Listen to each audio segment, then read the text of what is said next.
What's going on, everybody? As always, it's a blessing to be here. You're here with Crypto E, and if you guys are ready to eat in these crypto markets, then subscribe to this channel with the bell notification so you can be notified every single time I drop information-packed videos just like the one you're watching right now. Alright, that being said, guys, today's video will be on wish-washy thing that India has been saying. This is specifically pertaining to India's central bank, and India is being wish-washy, flip-flopping, you know, you can call it whatever. They're saying something on this hand and they're saying something on the other hand. But this video will be focused on how India's central bank officials are trying to slam cryptocurrency and put a label on it as a Ponzi scheme. By that being said, guys, if you guys are new to this channel, subscribe to this channel with the bell notification so you can be notified every single time I drop information-packed videos just like the one you're watching right now. Let's just get straight into this article after the beautiful intro. 4x, everything is 4x.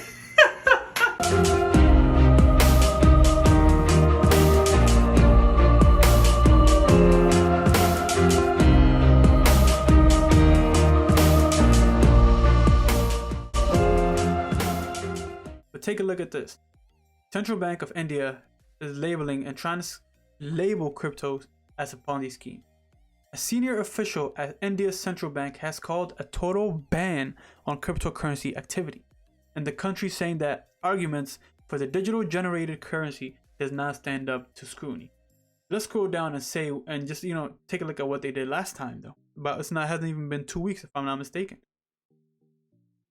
In the federal budget for the year beginning of April 2022, Sitharaman announced a tax on profit on cryptocurrencies gains at a hefty 30%. A 1% tax deduction at source was introduced, which means that the seller receives the proceeds minus that percentage in a transaction. So how does this make sense? It makes no sense to me. How can the federal budget for this year, beginning of 2022 April, be announced that there will be tax of 30% on cryptocurrencies, and then when we scroll up we hear that the official India central bank is trying to label cryptocurrencies as a Ponzi scheme? This is some wishy-washy thing going on. Maybe they're doing something behind the scenes that we don't know about, but let's continue reading and understand where the head is at. So I'm quoting here, they said, "We have also seen that cryptocurrencies are not amendable to definition as a currency, assets, or commodity. They have no underlying cash flow. That's completely wrong. Maybe do more research.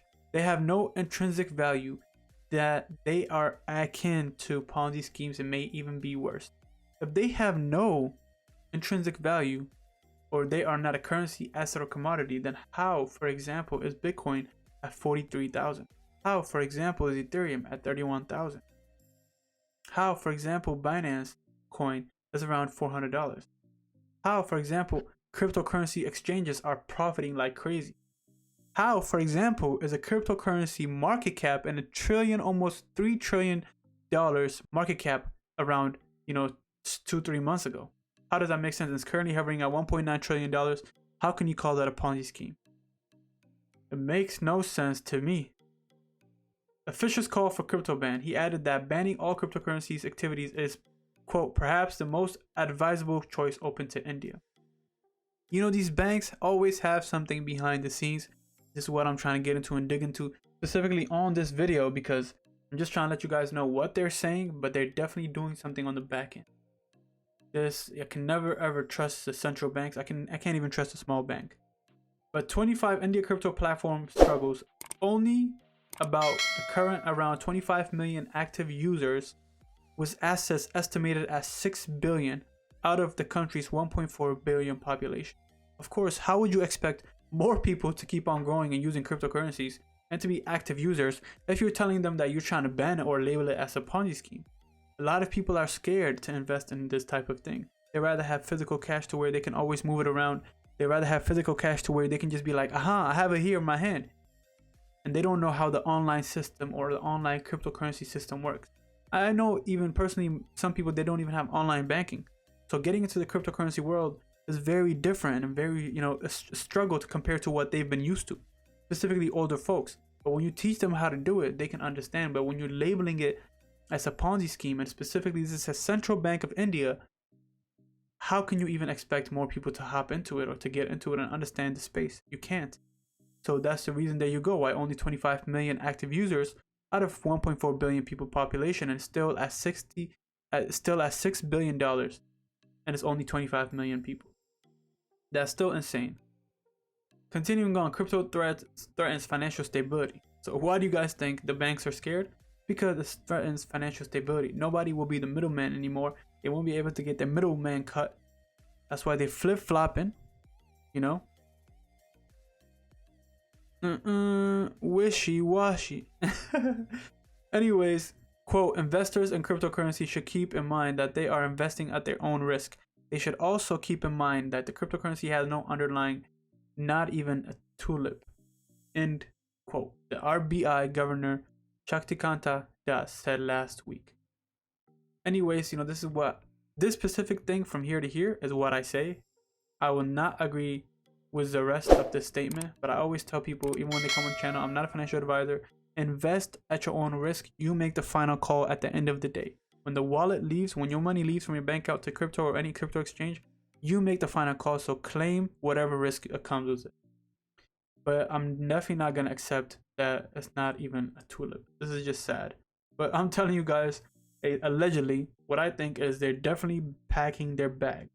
In India, crypto users may go offshore, and take a look at this, why they're losing more money from the crypto exchanges as well.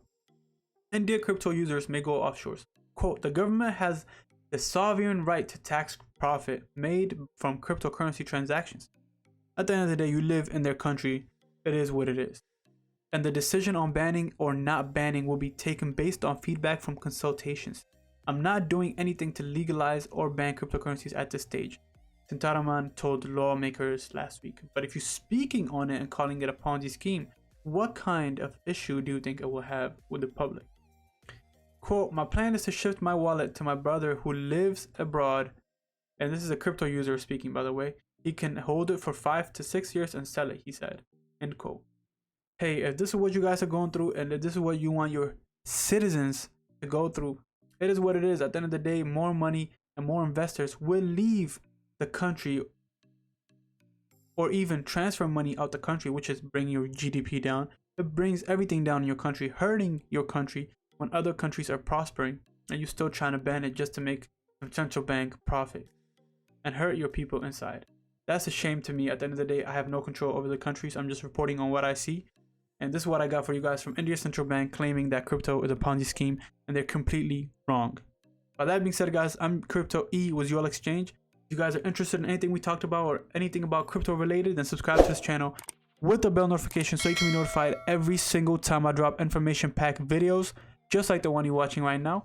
By that being said, share these videos, follow me on Twitter and Instagram.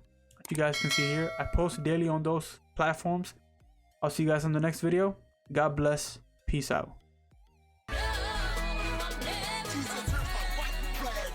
Surrender right